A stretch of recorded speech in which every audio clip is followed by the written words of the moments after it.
Hey everybody, this video today is for anyone that's built a team, is part of a team, whether you're in small business, in a startup, or in a corporate environment.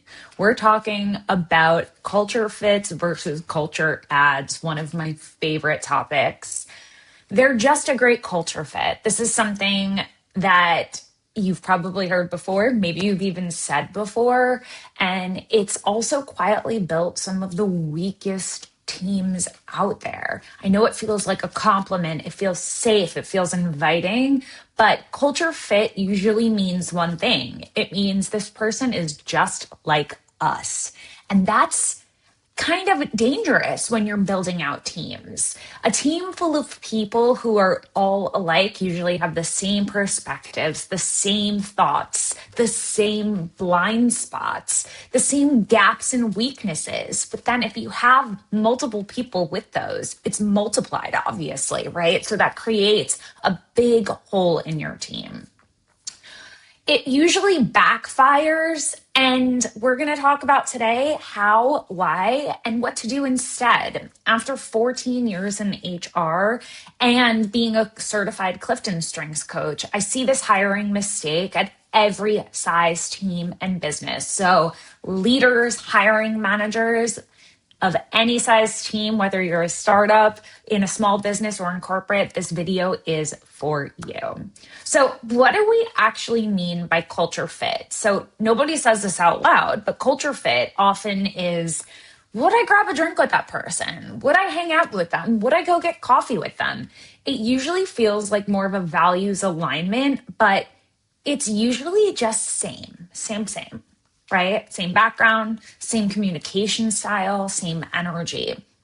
And, let's say you're in like a retail environment. You might say that person really matches our aesthetic, right? Or in tech, they move fast like we do. Or in wellness, they're on the same wavelength. But culture fit isn't a values test. Half the time, it's just a vibes test, right? And that can backfire for sure. So hiring 7 people you like, you get one person's strengths 7 times, right? So if you have a very specific role, right, that let's say it's a sales position and it just has to have this one thing done, maybe that's good for that type of role. But it also then means that you have that same person's blind spots over and over and over again. So maybe somebody's really good with people and sales and being out there and you want that same type of energy. But when they come back to their desk, they don't log the information. They don't have good organizational skills. They don't have good attention to detail. So they're missing important information when submitting those sales orders. You don't want to duplicate that. You want people with different strengths because also, think about in this sales scenario, think about the people they're selling to. They have different communication styles. Different things are important to them. So you want someone who has different techniques, different styles, different ways of communicating. The team usually gets comfortable when everybody is very similar and just agrees upon everything, right? And comfortable isn't always the best. Yes, you want to create a safe, welcoming environment that people want to come to work and that feel comfortable to raise questions, raise their concerns and opinions. But you don't want comfortable in a sense where people aren't being innovative, trying and thinking of new things. So you need a little bit of motivation, possibly a little bit of friction to really get people to want to do more, to want to do better. When you have everybody that has the same exact carbon copy strengths and weaknesses, you end up with a lot of complacency, and there isn't a lot of innovation on teams like those. The quiet cost is you become the ceiling. The team can't see what you can't see. When everyone on your team thinks like you haven't built a team. You've built an echo chamber. Think about that. Founders end up hiring their own weaknesses into the business without even realizing it.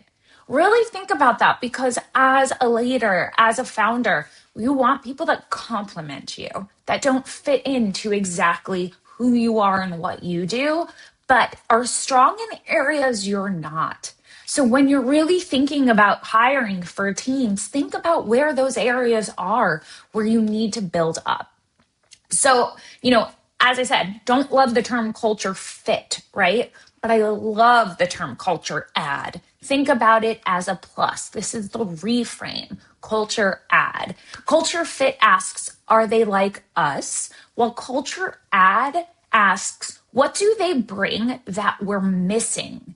Not hire people who clash, right? That's not what I'm saying at all. You still need shared values. So this is why it's important to define your mission, your vision, your values. You want people that are aligned on a common goal, but get there in different ways with their unique talents, their unique perspectives, their, experiences that make them who they are, their communication styles, but working towards the same goal. So that's why it's important to really define your mission, vision, values, and you hire people that are aligned with those, but have different ways of going about it. Values are a non-negotiable, right? So maybe it's like integrity or work ethic or how you treat people. What are your values as a company? You have to align on values, but have a diversity on strengths. And I'm going to say that again because I think it's so important. You want people to align on values, but have diversity in strengths. Strengths, style, perspective, background, those are the places you want the difference. You want people to be well-rounded. You want your team to be well-rounded in that. Shared values, different strengths. That's the formula. Most people kind of do it backwards, right? They share the strengths and cross their fingers on the values. So that's why I think it's really important to define those early on and really use that as your guiding light for your team so that everybody is working towards a common goal and are aligned in the values of the company, but again, bring their own unique abilities to the table. So this is where strengths come in. As you know, if you've been watching my videos, I'm a big fan of CliftonStrengths, which used to be Strengths Finder. I find it really important to figure out where each person's natural talents and strengths lie and really build those up, because when you're operating in your strengths, you have better satisfaction in your role, you're more productive, and you're just happier overall. When you're operating in your weaknesses, you expend so much energy, and that's what really quickly leads to burnout. So we want to avoid that at all costs. So this is why I love to map a team's strengths before we talk about hiring. So if you have a gap on your team, we map out your team's strengths and you could see where those gaps are. Something I've actually seen a handful of times are teams that are, and maybe this might have something to say about the types of clients I work with, but a lot of them are really heavy in relationship building, which is great. There is no wrong strengths profile, but those that are heavy in relationship building sometimes miss influencing. And so, you can have all these great thoughts, these great ideas, these great initiatives, but it might be harder to get buy-in to bring those things over the finish line. So, you might be thinking then, who do I need to hire to fill that gap? Or is there someone else on the team we can bring in for certain things to fill that gap? Once you see the gaps, you kind of stop hiring by just gut alone, right? Gut is important, but also factual decision-making is just as important when it comes to hiring. It's hiring by design, right? Like you're actually in control of your hiring process and what you're looking for.